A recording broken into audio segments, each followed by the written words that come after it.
সারাটা বিকেল ধরে জয়ন্তর সাথে ঝগড়া করার পর ১ কাপ কফি নিয়ে যখন গলা ভেজাচ্ছিলাম, অমনি ও এসে বলল, "কিরে মটকা চাট খেতে যাবি?" আমিও নির্লজ্জ বেহায়ার মতন এক কথায় রাজি হয়ে কাকের বাসার মতো চুল একটুখানি আঁচড়ে হাফ চুল ছিঁড়ে ফেলে তারপর বাড়িতে হাজারখানেক কানের কিনে রাখা সত্ত্বেও খালি কান নিয়ে মুখে খানিকটা মামাআর্থের রাইস ক্রিম থেবড়ে নিয়ে তারপর সর্বকালের পছন্দের বোরোলিন একটুখানি নিয়ে ঠোঁটের মধ্যে আচ্ছিষে ঘষে নিলাম। তারপর আমার মতো কানা মানুষের যেটা না হলে একদমই চলে না, সেই চশমাটা চোখের মধ্যে গলিয়ে নিলাম।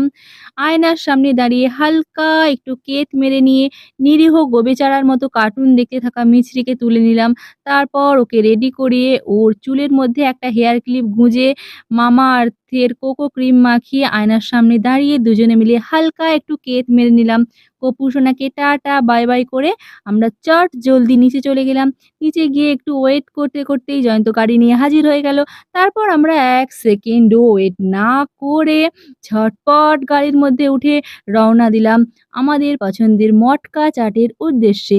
তারপর সামনের দিকে একটু আগিয়ে গিয়ে বাঁ দিকে লেন্স কাটকে টাটা করে আরো একটু আগিয়ে গিয়ে ডান দিকে ট্রেন্ডস আর সুপারমার্কেটকে বাই বাই করে পাশের গলিতে ঢুকে গেলাম। পাশের গলির রাস্তার দুধারে হাজারো ফুড কার্ট দাঁড়িয়ে থাকা সত্ত্বেও আমরা কোনো দিকে না তাকিয়ে পৌঁছে গেলাম আমাদের পছন্দের মটকা চাটের দোকানে।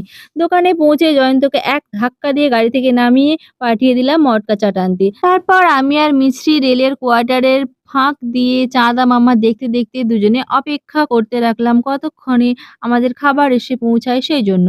তার মধ্যেই এসে গেল মিছরির শুকনো খটখটে ফুচকা। শুকনো খটখটে ফুচকা ও কুরকুর করে খেতে লাগলো মহানন্দে। তার মধ্যেই আমাদের পছন্দের মটকা চাট এসে পৌঁছে গেল। আসার সাথে সাথেই মিছরি টুক করে উপরের পাঁপড়টা তুলে নিল। জয়ন্ত এদিক ওদিক না তাকিয়ে টুকুস করে ১ চামচ মুখের মধ্যে ভরে দারুণ আনন্দে বলে উঠল, "বাহ! খুব সুন্দর।" তারপর আমরা ৩ জনে গোগ্রাসে আমাদের খাবার কমপ্লিট করে কি করব কিছু ভেবে না পেয়ে এদিক ওদিক ঘুরে ফিরে হাইরোড ধরে সোজা চলে এলাম আমাদের বাড়ি। এই হলো আমাদের ৩ জনের শনিবারের সন্ধ্যের পাঁচালী। Tata bye bye.